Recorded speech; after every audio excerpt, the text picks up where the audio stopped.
Dogworks Radio is sponsored by Alaska Dogworks. Check out their website at alaskadogworks.com. You can support this podcast on patreon.com/firstpawmedia. This episode of the podcast is brought to you by First Paw Coffee Company, specializing in private label premium blend coffee.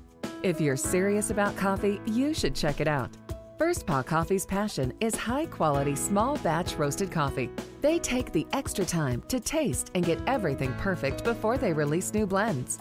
They aim to bring you a cup of happiness each time you pour yourself some coffee.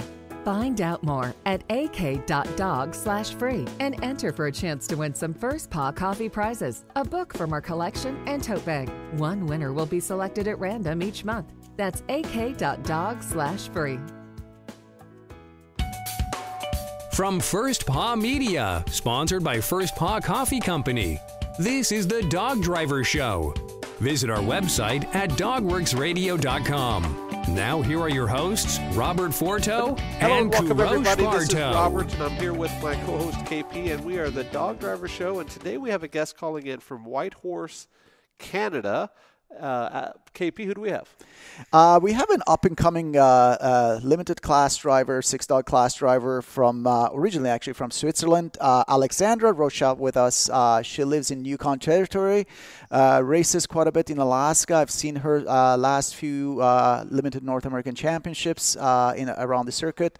She's doing very well, and as I said, she has a fairly competitive team, more and more.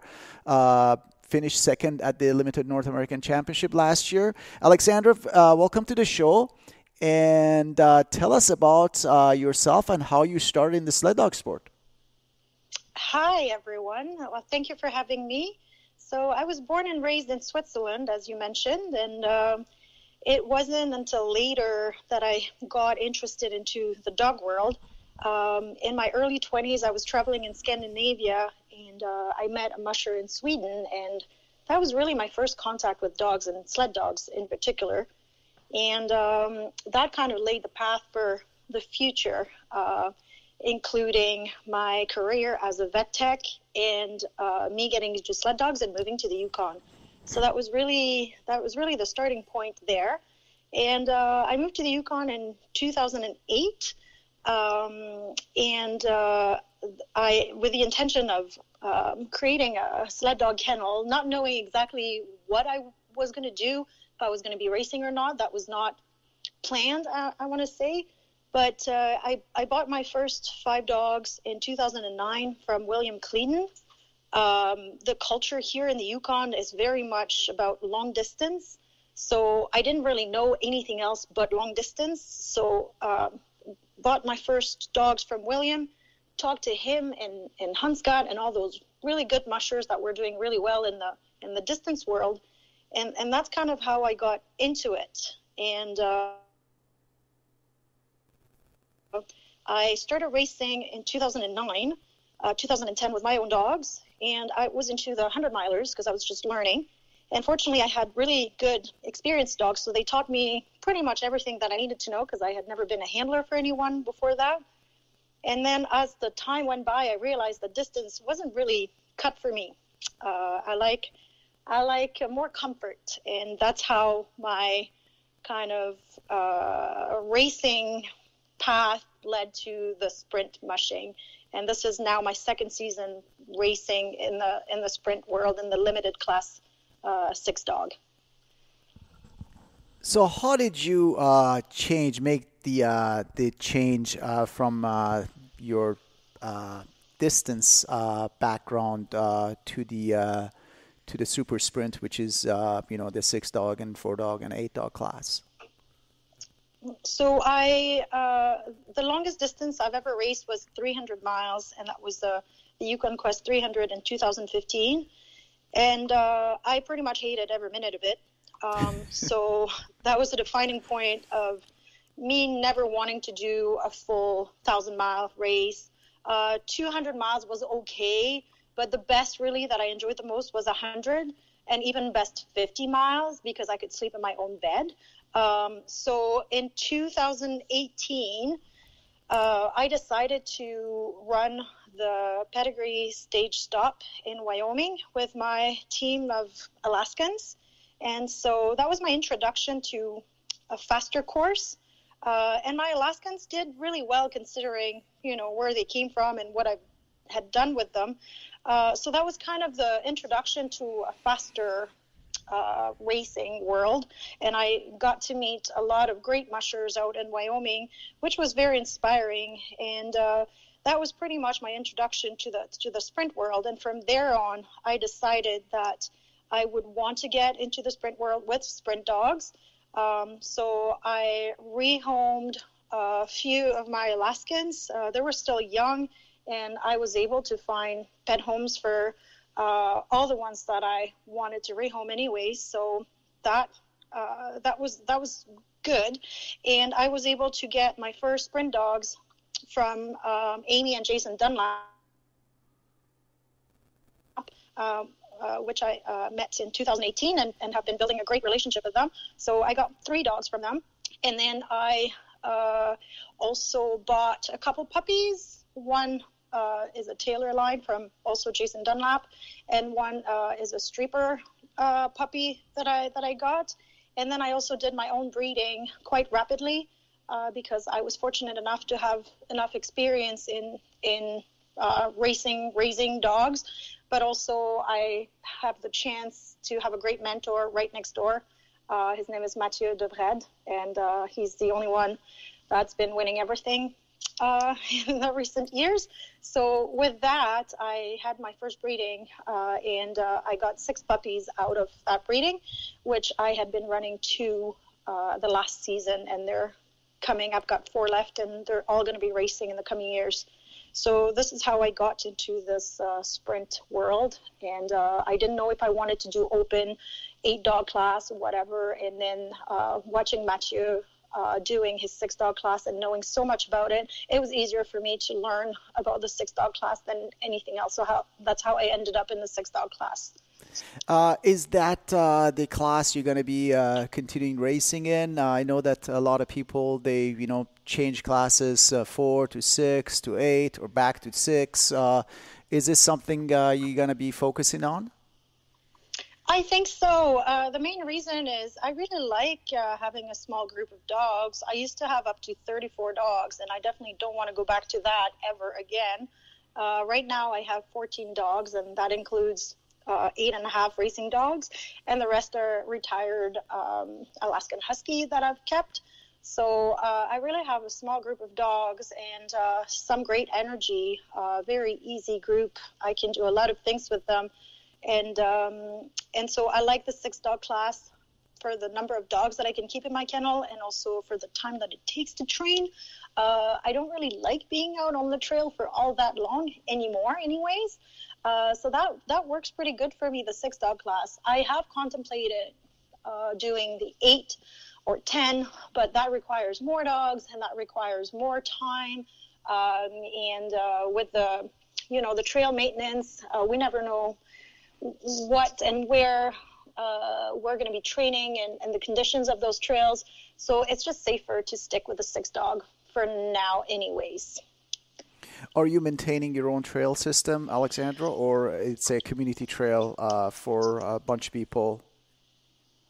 I've been using, since I do strictly sprint, I've been using the Yukon Dog Musher Association trails out in Ibex Valley. It's a 45-minute drive from my place, so it's quite the commitment to drive there every other day and train there. The maintenance out there is hit and miss.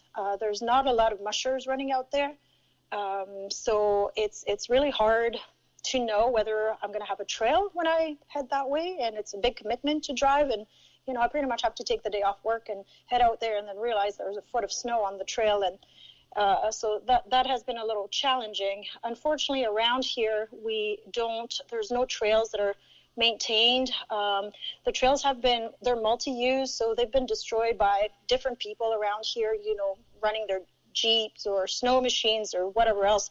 So Mathieu was doing quite a bit of trail work, but he gave up after 7 years of good services and just seeing those trails getting destroyed day after day.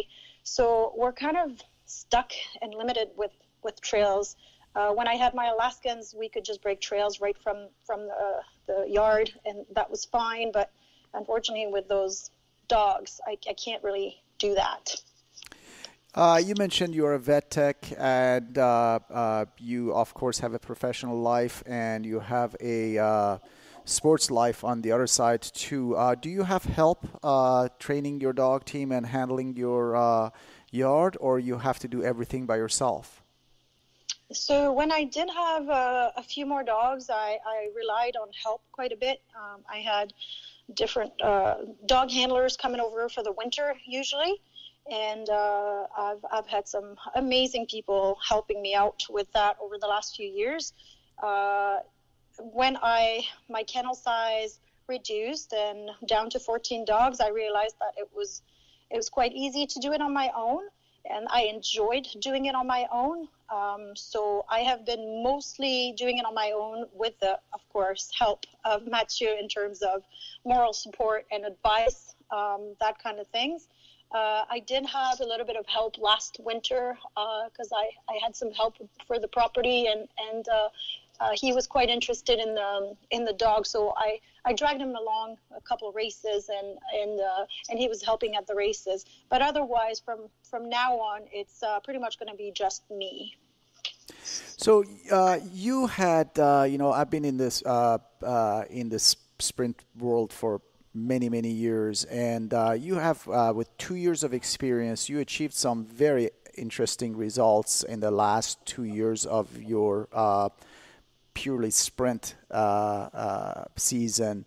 What would you say was part of your success? Like, how would you, why did you get so much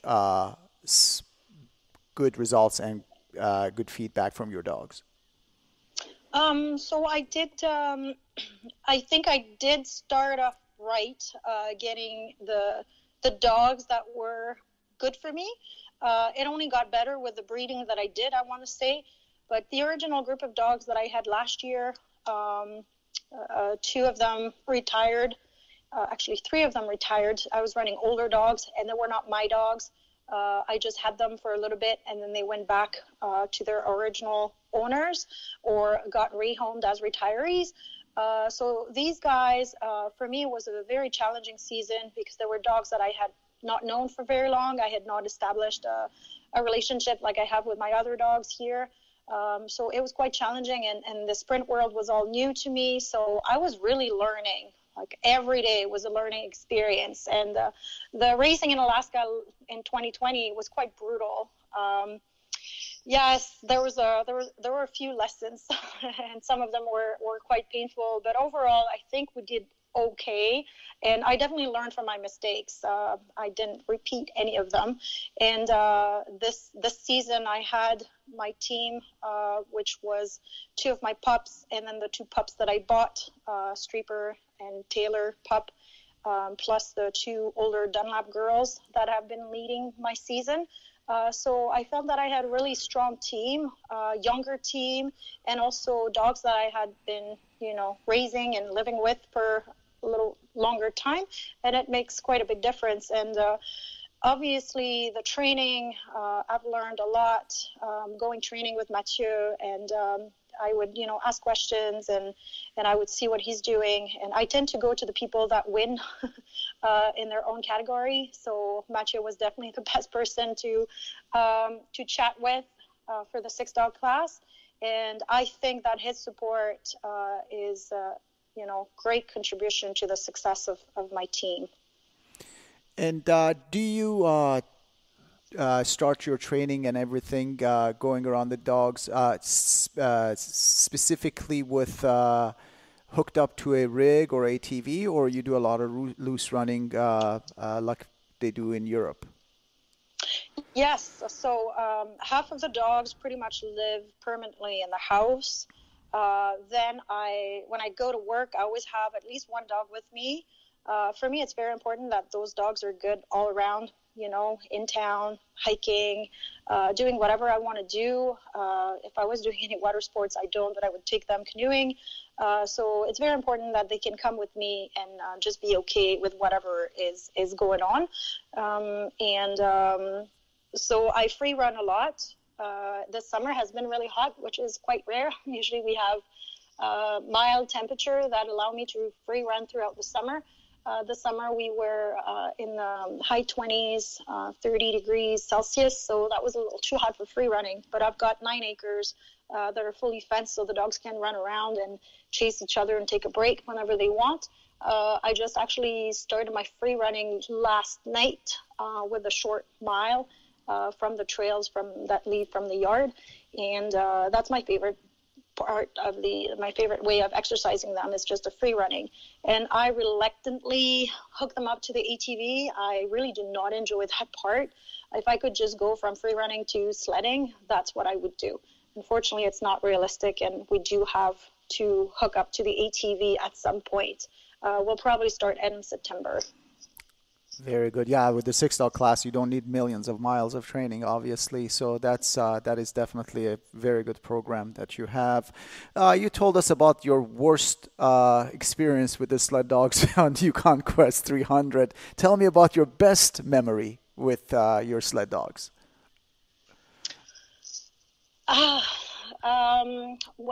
And that's happened a couple times, with the Alaskan Huskies in a 50 or 100 mile race, or with the sprint dogs. When you have a team that just work and you don't have to worry about anything, you just know it's gonna pan out just good, and you have confidence in your dogs, and they have confidence in you, and it just happens. It just works. It's kind of like magic.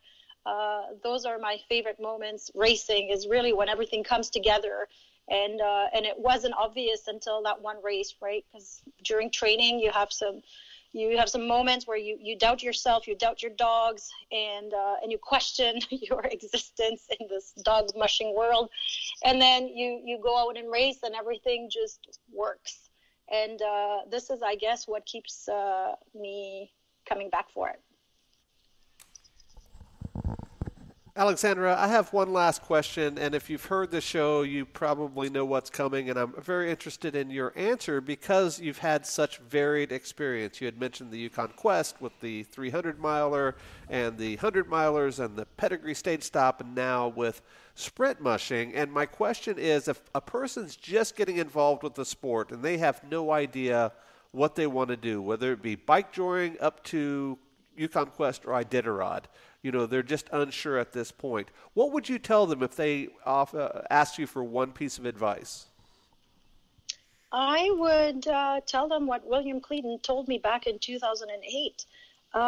Get good dogs for what you want to do, because the good dogs will cost you exactly the same as random dogs, but you'll just have a ton more fun with them. So very important to get the dogs that will shine in whatever you want to do. And a good way to do that is establish relationship with mushers that do well, and that you may have a good connection with. Establish that relationship and trust, so you can maybe get dogs from them. I've never seen anyone getting dogs from strangers or people they had never had any contact. So I think establishing relationships with mushers is really the best way to do that. KP, that may have been the best advice that we've ever heard when she said that a good dog costs the same amount as a random dog.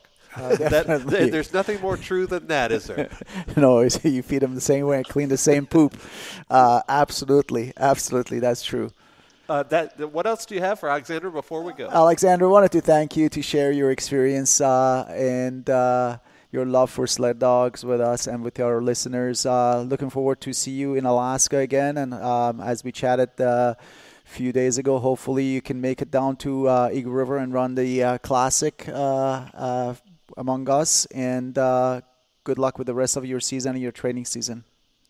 Thank you so much. Looking forward to seeing you all in Alaska again. Very good. On behalf of our guest and my co-host, KP, this is Robert for the Dog Driver Show. We will see you guys next time. And be sure to hit that subscribe button and tell your friends and family about our show as well. See you guys next time. Goodbye. From First Paw Media, this is the Dog Driver Show.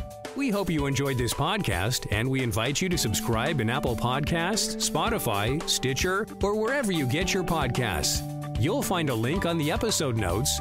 You can tap or swipe on the episode cover art, and you can see some offers from our sponsors. You can support our show by supporting them. If you like what you have heard, we would love it if you could give us a 5-star rating and tell your friends how to subscribe too. Your hosts are Robert Forto and Partow. Our producer is Robert Forto and created for First Paw Media.